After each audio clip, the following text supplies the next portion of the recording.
بسم اللہ الرحمن الرحیم۔ حدیث نمبر 217۔ جو شخص نماز ادا کر رہا ہو اس کے ساتھ مرد اور خواتین اقتدا میں نماز ادا کرنے کے لیے موجود ہوں تو کیا کرنے کا حکم ہے؟ 217۔ حضرت انس بن مالک رضی اللہ تعالیٰ عنہ بیان کرتے ہیں، ان کی دادی سیدہ ملکہ رضی اللہ تعالیٰ عنہ نے نبی اکرم صلی اللہ علیہ وآلہ وسلم کی کھانے کی دعوت فرمائی۔ کھانے کی دعوت فرمائی تو جو انہوں نے نبی اکرم صلی اللہ علیہ وسلم کے لیے تیار کیا تھا آپ نے اسے کھا لیا۔ پھر ارشاد فرمایا تم لوگ کھڑے ہو جاؤ تاکہ میں تمہیں نماز پڑھاؤں۔ حضرت انس رضی اللہ تعالیٰ عنہ بیان کرتے ہیں، میں چٹائی کی طرف بڑھا جو زیادہ استعمال کی وجہ سے سیاہ ہو چکی تھی، میں نے اسے پانی کے ذریعے دھویا۔ نبی اکرم صلی اللہ علیہ وآلہ وسلم اس پر کھڑے ہوئے، میں نے اور یتیم لڑکے نے آپ کے پیچھے صف قائم کر لی، جبکہ بوڑھی خاتون ہمارے پیچھے کھڑی ہوگی۔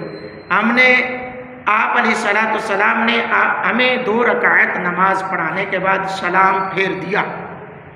سبحان اللہ، واہ کیا جود و کرم ہے شاہ بتا تیرا، اللہ اکبر۔ میرے آقا علیہ السلام کی عظمتیں ورا ہیں، حضور کی عطا پہ حضور کی عظمت پر قربان جائے، شان مصطفیٰ پر قربان جائے۔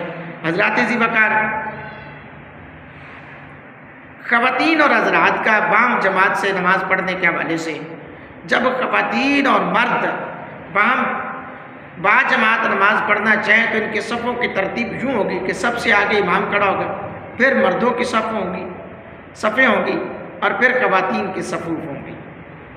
یہ مسئلہ اس حدیث کے اس باب سے ثابت ہوتا ہے۔ حضور علیہ السلام نے حضرت انس بن مالک رضی اللہ تعالیٰ عنہ کے اہل خانہ کو جو نماز پڑھائی وہ نوافل کی نماز تھی۔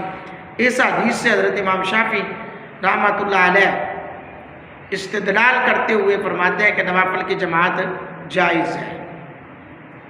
تو حضرات گرامی قدر، امام اعظم ابو حنیفہ رحمۃ اللہ علیہ نے نماز تراویح، نماز استسقاء، نماز کسوف کے علاوہ نوافل کی جماعت کو درست نہیں فرمایا۔ حضرت امام فرماتے ہیں، امام شافعی رحمۃ اللہ علیہ کی دلیل کا جواب یوں دیا جاتا ہے کہ نوافل کی جماعت اس وقت مکروہ ممنوع ہے جب اعلان کے ساتھ ہو۔ ہاں، جب اعلان کر کے نفلوں کی جماعت اعلان کر کے کروائی جائے تو وہ مکروہ ہے، صورت دیگر جائز ہے۔ اللہ اکبر۔ حضرات گرامی قدر، نبی رحمت صلی اللہ علیہ وسلم کے غلاموں، دین کو سمجھیے، اس چینل کا حصہ بن چاہیے۔ انشاءاللہ آپ کو دین کی معلومات ملیں گی انشاءاللہ الرحمن۔ اللہ تعالیٰ میرا آپ کا حامی و ناصر و آمین۔